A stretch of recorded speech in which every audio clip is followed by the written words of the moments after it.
Read that again. Marcus Whitmore slammed both hands on the polished conference table so hard that the glasses rattled. The attorney didn't flinch. Around the room, family members exchanged confused looks. Vanessa's mouth hung open. Ryan stared as if he had misheard.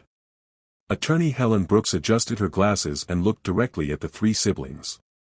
"I'll read it again," she said calmly. "By the terms of Edward Whitmore's final will and testament, all personal assets, business holdings, real estate properties, investment portfolios, and liquid funds shall pass to Mr. Samuel Carter." Silence crashed into the room. Then chaos erupted. "What kind of joke is this?" Vanessa shouted. Ryan shot to his feet. "Who the hell is Samuel Carter?" Marcus looked ready to explode. "My father built a billion-dollar empire. You're telling me he left everything to some stranger?" The large doors opened. Every head turned.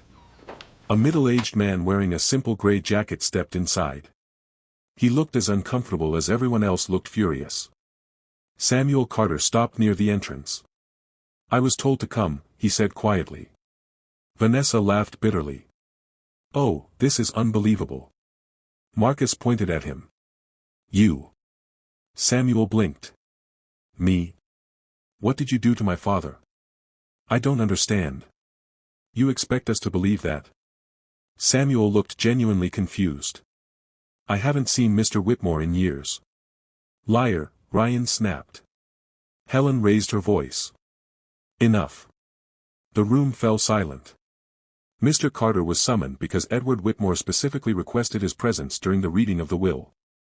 Marcus shook his head. "This won't stand." Helen opened another folder. "Your father anticipated that response." She pressed a button. A television screen flickered to life. Edward Whitmore appeared.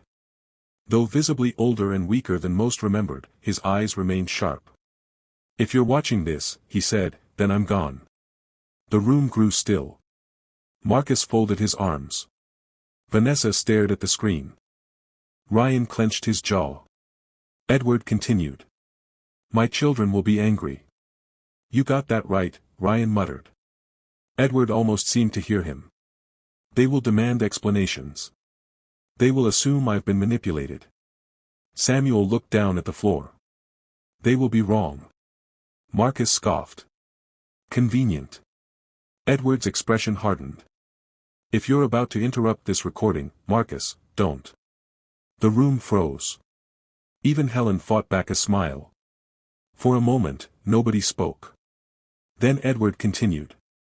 "Everything I have built belongs to Samuel Carter." Vanessa looked horrified. "Why?" The screen went black. The recording ended. "What kind of explanation was that?" she yelled.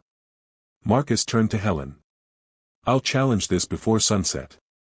"You have that right." "Good." Ryan pointed at Samuel. "And by tomorrow we'll expose whatever scam he's running." Samuel finally found his voice. "I didn't ask for any of this." "Save it."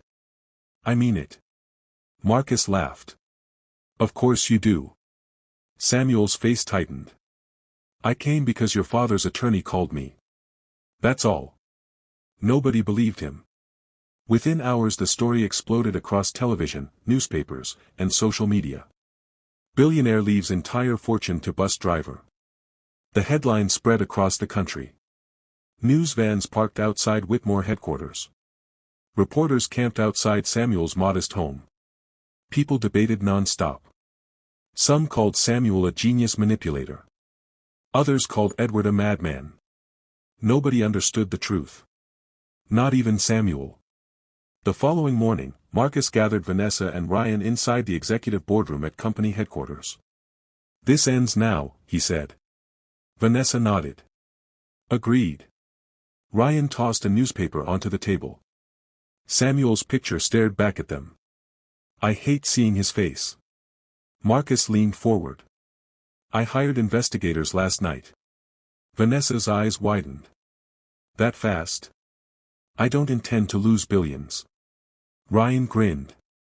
"Finally." Marcus slid a folder across the table. "Everything about Samuel Carter gets uncovered." His finances. His friends. His history. Every conversation he's ever had with Dad.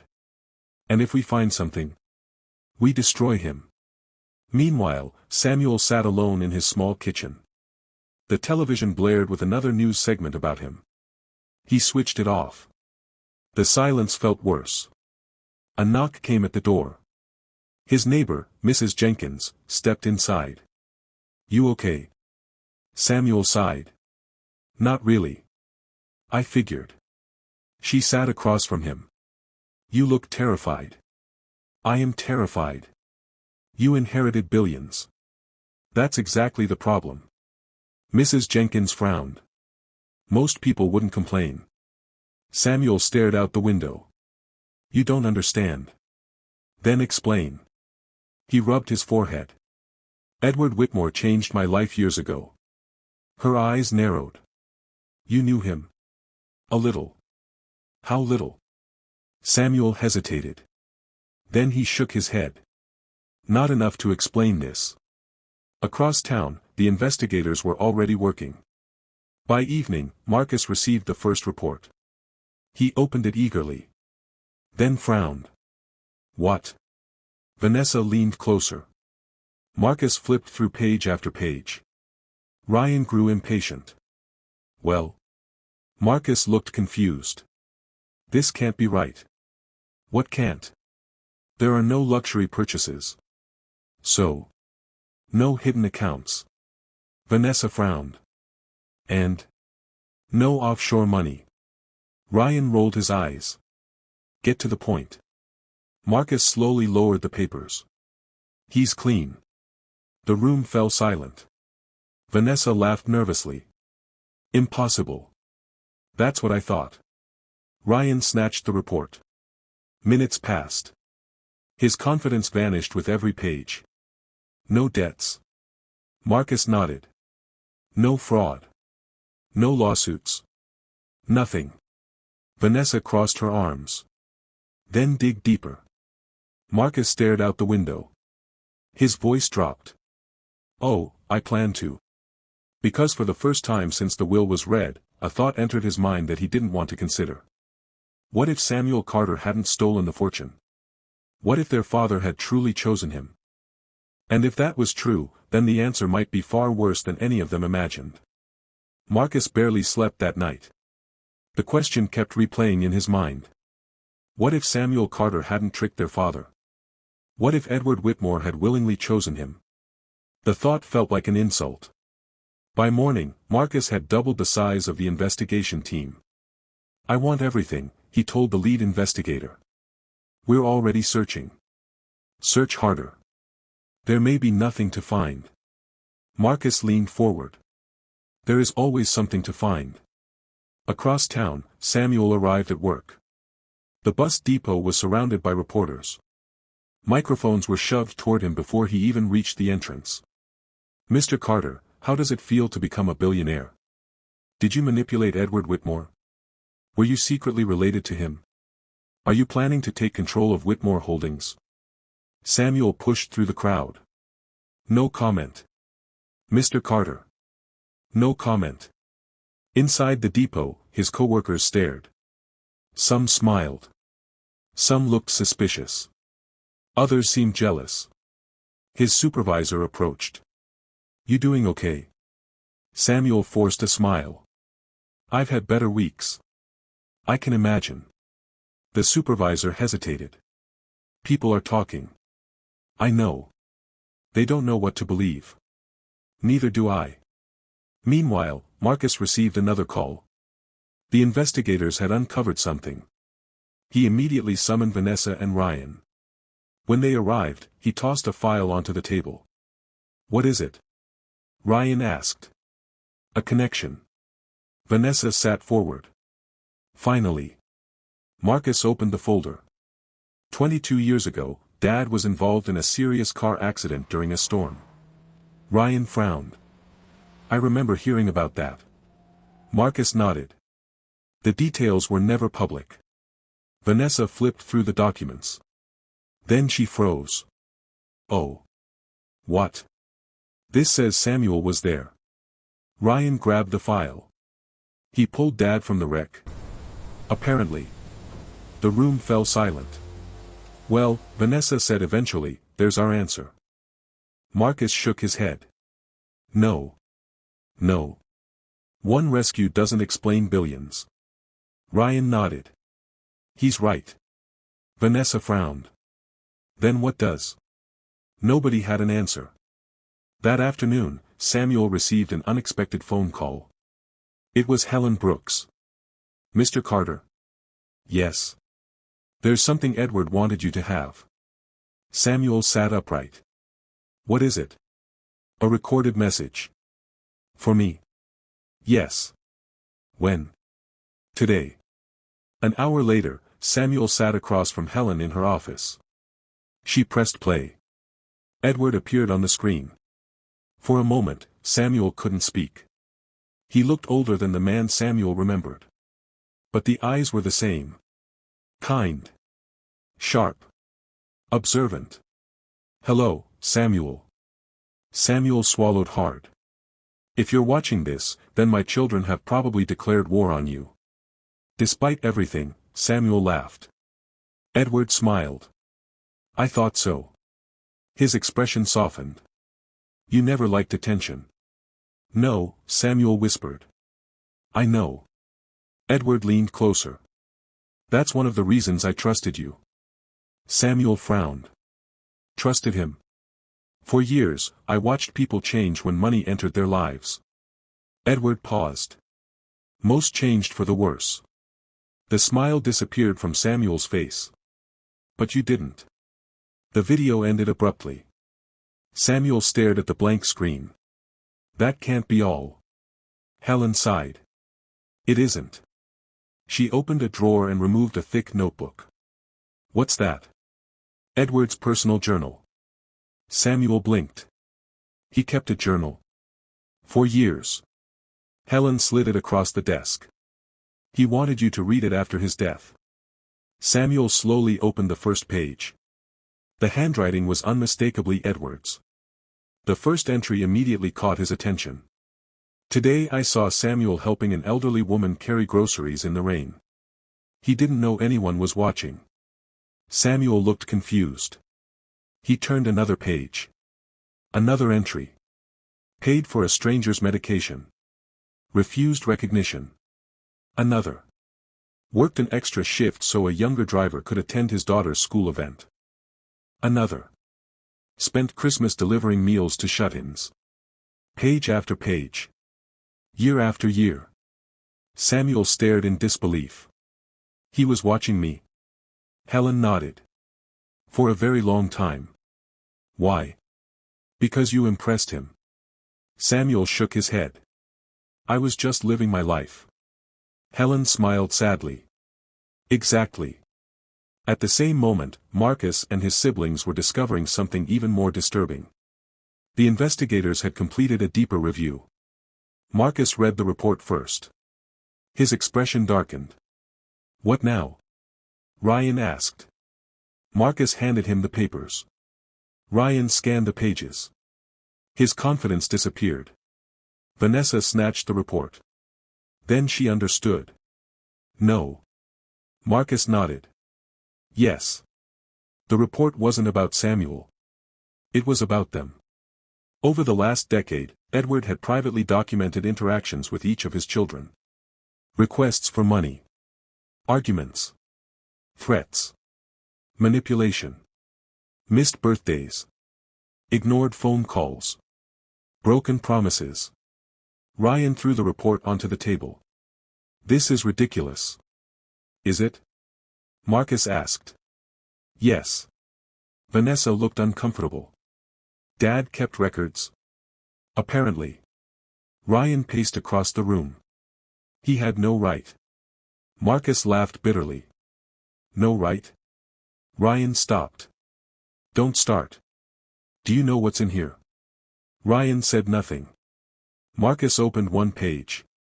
Here's one. He read aloud. Ryan requested $2 million for another business venture.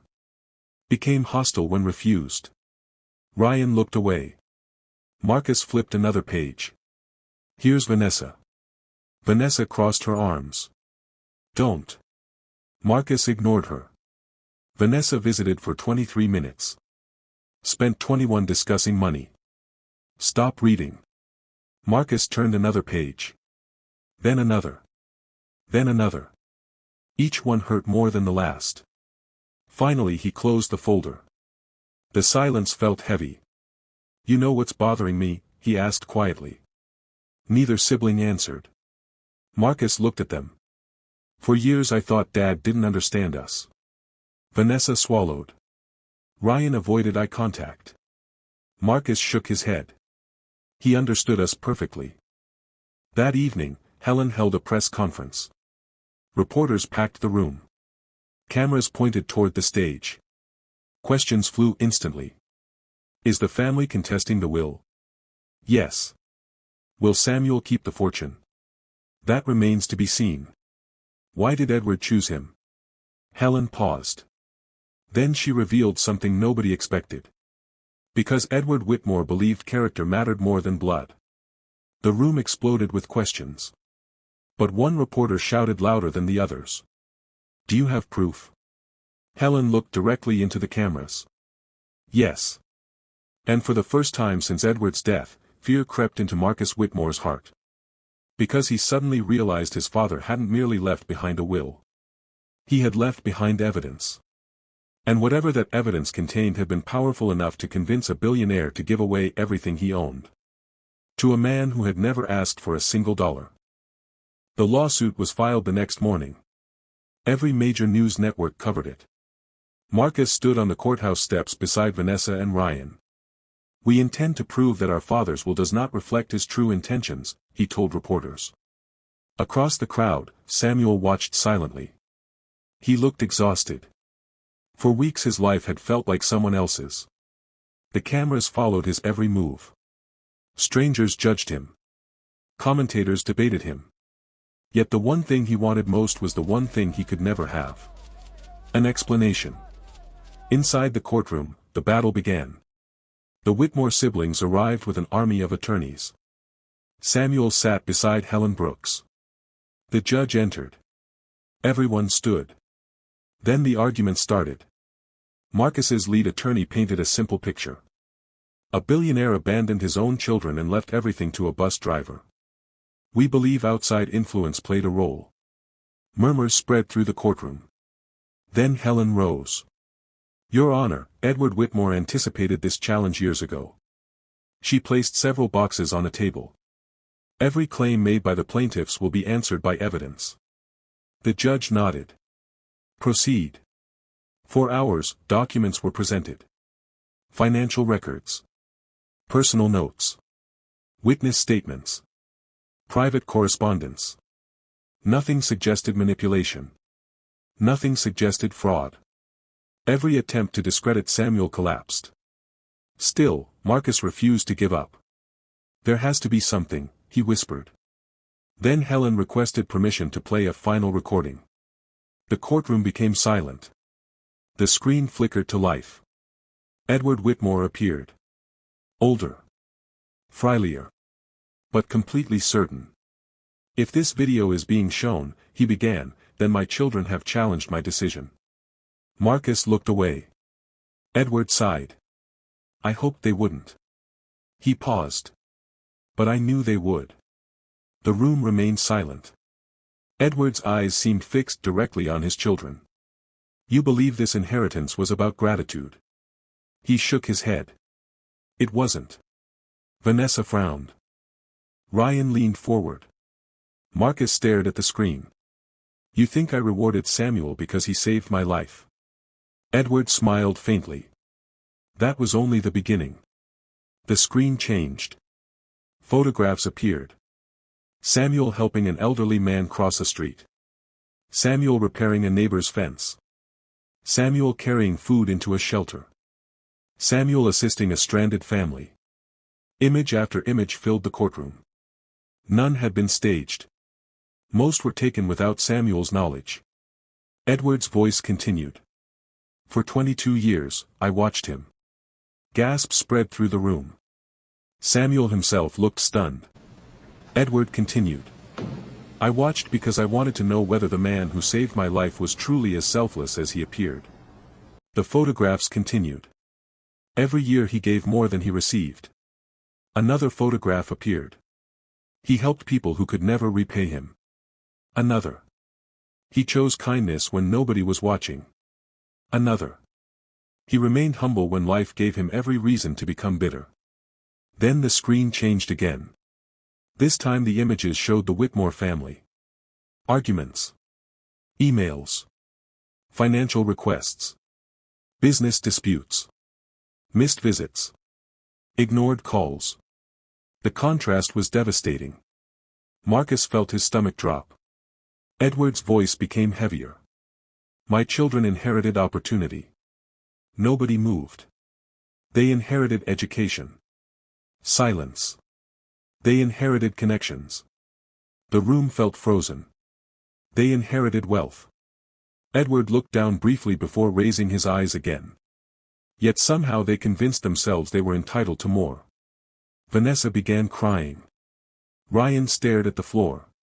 Marcus clenched his jaw. Edward took a slow breath.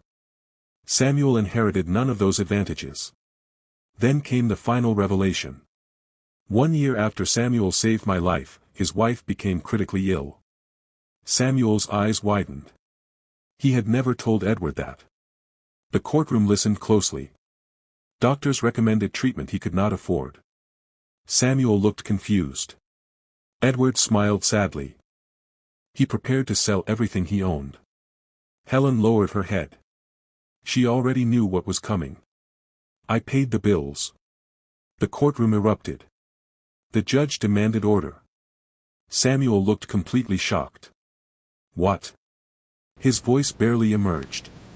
What? Edward continued. He never knew. Tears filled Samuel's eyes. He never asked for help. The billionaire smiled. He never even discovered who helped him. Samuel covered his mouth. Memories flooded back. The anonymous payment. The miracle that had saved his wife. The answer had been hidden for decades. Edward's voice softened. I spent years trying to repay a debt. Then he shook his head. But eventually I realized something. The room waited. I could never repay it. Silence. Because the life Samuel saved wasn't worth billions. Edward smiled. It was priceless. Many people in the courtroom wiped away tears. Then Edward delivered his final words. This inheritance is not a reward. His voice became firm. It is a responsibility. He looked directly into the camera. I trust Samuel Carter with my legacy because he has spent his entire life proving that character matters more than wealth. Another pause. If my children are hearing this, understand something. Marcus slowly raised his eyes. I loved you. Vanessa sobbed. I always will. Ryan closed his eyes. But love and trust are not the same thing. The video ended. Nobody spoke. For several seconds the courtroom remained completely silent. The judge eventually cleared his throat. I have heard enough. 2 days later, the ruling was delivered. The will stood. Every challenge failed. Every appeal was rejected. Edward Whitmore's fortune belonged to Samuel Carter. Reporters rushed outside. Microphones chased every reaction. Marcus refused interviews. Vanessa disappeared from public view. Ryan left through a private exit. Only Samuel stopped to speak. How do you feel? A reporter asked. Samuel took a moment before answering. Overwhelmed. What will you do with the money? He thought about Edward. The journal. The videos. The trust. Then he smiled. Something useful. Months passed. The country watched closely. Many expected private jets. Luxury mansions. Exotic vacations. They were wrong. Samuel created scholarship programs. Medical assistance funds. Housing initiatives. Community centers. Thousands of lives changed. Then one quiet morning, he visited a cemetery. A small bouquet rested in his hands. He stopped before Edward Whitmore's grave. For several moments he simply stood there. The wind moved softly through the trees. Finally he placed the flowers down. "I didn't know it was you," he said. His voice trembled. "But thank you." A tear rolled down his cheek. "You saved my family too." He smiled. Then he looked at the headstone one final time. "You trusted the right person." As he walked away, Edward Whitmore's legacy continued exactly as he had hoped. Not through blood. Not through power. Not through wealth. But through the simple choice to do good when nobody was watching. And if this story touched you, don't forget to like the video, subscribe to the channel, and tell us in the comments. Did Edward make the right decision? Because sometimes the family we choose reveals more about our hearts than the family we inherit.